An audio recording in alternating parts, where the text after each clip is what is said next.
గ్రూప్లోకి పోయి వాళ్ళ ప్రభుత్వాన్ని వాళ్ళు కూలగొట్టుకునే ప్రయత్నం వచ్చి ఎన్నికలు కనుక వస్తే ఎన్నికలు ఎప్పుడు వచ్చినా తెలంగాణ రాష్ట్రంలో కేసీఆర్ నాయకత్వంలో మళ్ళీ ఎగిరేది గులాబీ జెండా అని చెప్పి నేను ఈ సందర్భంగా తెలియజేస్తున్నాను. ఎవరన్నా అయ్యో అధికారం పోయింది మన పార్టీ అధికారంలో లేదు అని పక్క చూపులు చూస్తే అటో ఇటో పరిగెత్తాలని చూస్తే మళ్ళా 2-3 ఏళ్లకే గులాబీ జెండా అధికారంలోకి వస్తే మీరందరూ ఆగమవుతారు. ఎవడన్నా పోయేటోడు ఉంటే అటుగానోడు ఇటుగానోడు అవుతాడు, ఎటుగానోడు అవుతాడు. కాబట్టి ఒక పార్టీలో ఉన్నప్పుడు నిబద్ధతతో పనిచేయాలి.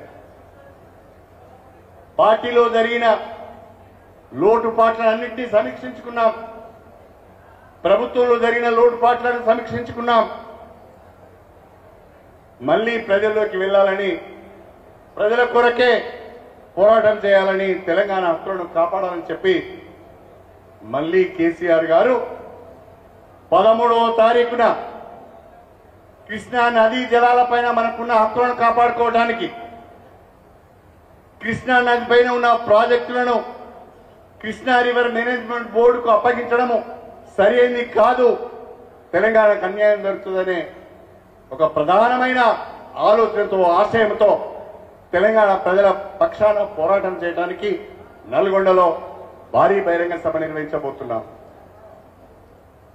భారత రాష్ట్ర సమితి తెలంగాణ ప్రజల పక్షాన ఉంటుంది.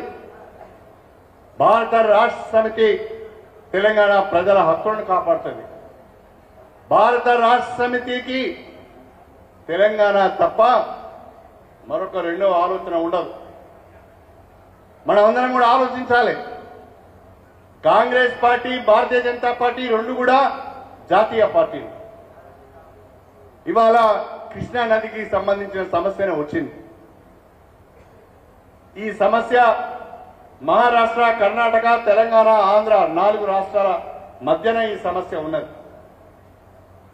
భారతీయ జనతా పార్టీ వాడు తెలంగాణను సమర్థించడు, తెలంగాణ వైపున మాట్లాడాడు. ఎందుకంటే వాడికి 4 రాష్ట్రాలలో బీజేపీ ఉన్నది. కాంగ్రెస్ పార్టీ వాడు కూడా తెలంగాణ వైపున మాట్లాడాడు, ఎందుకంటే పైన కర్ణాటకలో కూడా కాంగ్రెస్ పార్టీ ఉన్నది. రెండు పార్టీలకు కూడా తెలంగాణ పక్షాన అవుట్ రైట్ గా నిలబడి కొట్లాడే అవకాశాలు వాళ్ళకు లేదు. తెలంగాణ కొరకు కొట్లాడే నిబద్ధత, చిత్తశుద్ధి ఉన్నది ఒక్క భారత రాష్ట్ర సమితికి అని చెప్పి ఈ సందర్భంగా గుర్తు చేస్తున్నా. అందుకే రేపటి లోక్సభ ఎన్నికలలో తెలంగాణ హక్కులపైన పోరాడటానికి, తెలంగాణ సమస్యలను లోకసభలో వినిపించడానికి, తెలంగాణ అభివృద్ధి సంక్షేమ కార్యక్రమాల పైన మన గొంతును పార్లమెంట్లో వినిపించడానికి మట్టి పైనకైనా ఇంటివాడు కావాలన్నట్టుగా తెలంగాణ అభివృద్ధిలో, సంక్షేమంలో మరింత ముందుకు సాగాలి అంటే తప్పకుండా రేపటి లోక్సభ ఎన్నికల్లో భారత రాష్ట్ర సమితి అభ్యర్థులను గెలిపించుకోవాల్సిన అవసరం ఉంది అని చెప్పి నేను ఈ సందర్భంగా మీకు గుర్తు చేస్తున్నాను. నాకు నమ్మకం ఉన్నది, 50 రోజులలోనే కాంగ్రెస్ పార్టీ గ్రాఫ్ మెల్లమెల్లగా పడిపోతున్నది. కొత్తగా ప్రభుత్వంలోకి వచ్చిన వాళ్ళ గ్రాఫ్ మొదటి సంవత్సరం పెరగాలి వాస్తవంగా. ఎందుకంటే అనేక ఆశలు ఉంటాయి, అనేక కార్యక్రమాలు ఉంటాయి, ఉత్సాహం ఉంటుంది.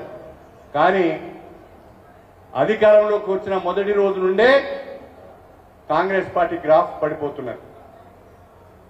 కాంగ్రెస్ పార్టీ నాయకులు ఆ గ్రాఫ్ పడిపోతున్న విషయాన్ని గమనించి హామీలను అమలు చేయలేని పరిస్థితిని గమనించి ఆర్థిక పరిస్థితి సరిగా లేదు అని తెలుసుకొని భారత రాష్ట్ర సమితి పైన దాడి చేసే ప్రయత్నం చేస్తున్నారు. మన రాష్ట్ర ముఖ్యమంత్రి రేవంత్ రెడ్డి, మాజీ ముఖ్యమంత్రి మన ప్రియతమ నాయకులు చంద్రశేఖరరావు గారి పైన వాడిన భాష ఆయన అసహనాన్ని గుర్తు చేస్తున్నారు. ఆయన సంస్కారహీనతను గుర్తు చేస్తున్నది, ఆయన సభ్యతను గుర్తు చేస్తున్నది. ఒక వ్యక్తి ముఖ్యమంత్రి పదవిని చేపట్టిన తర్వాత తన భాషను మార్చుకోవాలి, తన యాసను మార్చుకోవాలి, తన మాటను మార్చుకోవాలి, తన ప్రవర్తనను మార్చుకోవాలి. కానీ ఇంకా రేవంత్ రెడ్డి గారు నేను పిసిసి ప్రెసిడెంట్ అని అనుకుంటున్నట్టున్నాడు, ముఖ్యమంత్రి అని అనుకోవడం లేదు. తెలంగాణకు ముఖ్యమంత్రిగా పనిచేస్తున్న మీరు చాలా చాలా జాగ్రత్తగా మాట్లాడాల్సిన అవసరం ఉంటుంది. ప్రజలందరూ కూడా మనల్ని గమనిస్తూ ఉంటారు. ఆ రేవంత్ రెడ్డి గారు మాట్లాడే భాష మనం మాట్లాడాలంటే కూడా నాకే సిగ్గు అనిపిస్తుంది.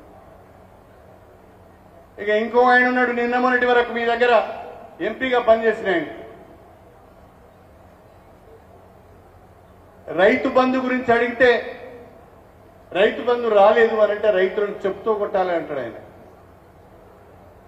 మన రాష్ట్రంలో 70 లక్షల మంది రైతులకు మనం రైతు బంధు ఇస్తున్నాం, రైతు రుణమాఫీ చేస్తున్నాం. 70 లక్షల మంది రైతులలో ఈ రోజు వరకు ఎంతమందికి రైతు బంధు వచ్చిందో కోమటిరెడ్డి వెంకటరెడ్డి గారు చెప్పాలి. నాకు తెలిసి రైతు బంధు రాని వాళ్ళు రాష్ట్రంలో ఇంకా అనేక లక్షల మంది ఉన్నారు. మీరు ఒక్కసారి మీ అధికారులు పిలుచుకొని మాట్లాడండి, చెప్తారు వాళ్ళు. 70 లక్షల మందికి రైతు బంధు రానిది నిజమైతే కోమటిరెడ్డి వెంకటరెడ్డి గారిని అడుగుతున్నా, ఎవరిని చెప్తూని కొట్టాలి, ఎవరిని చెప్తూని కొట్టాలని నేను అడుగుతున్నా. కాబట్టి ఒళ్ళు దగ్గర పెట్టుకొని మాట్లాడాలి. అధికారంలో ఉన్నవాళ్ళు, పదవులలో ఉన్నవాళ్ళు చాలా జాగ్రత్తగా మాటలు మాట్లాడాలి. దీనికి అంతా కారణం ఏంటి అంటే, అయ్యో మనం ఏం చేసే పరిస్థితి లేదు, 420 హామీలు ఇచ్చినాము, ఇంకొక 5 నెలలో 6 నెలలో సంవత్సరం పోతే ప్రజలు తిరుగుబాటు చేసేటట్టున్నారు, మన పరిస్థితి ఏందని భయపడి మనపైన దాడి చేసే ప్రయత్నం చేస్తున్నారు. మాటల దాడి చేస్తున్నారు, తప్పుడు కేసులు పెడుతున్నారు, సిడిపిని తీసేసి ఎస్డిఎఫ్ అని పెట్టుకున్నారు వాళ్ళ పార్టీ కార్యకర్తల ద్వారా పని చేయించుకోవాలని. అంత మాత్రాన భయపడిపోయేది లేదు. అనేక సంవత్సరాలు ప్రతిపక్షంలో ఉన్నాం, ఇబ్బంది ఏమి లేదు. కానీ మీ అప్రజాస్వామిక పద్ధతులను ప్రజలు గమనిస్తున్నారు, తస్మాత్ జాగ్రత్త అని చెప్పి నేను ఈ సందర్భంగా కాంగ్రెస్ పార్టీని హెచ్చరిస్తున్నాను.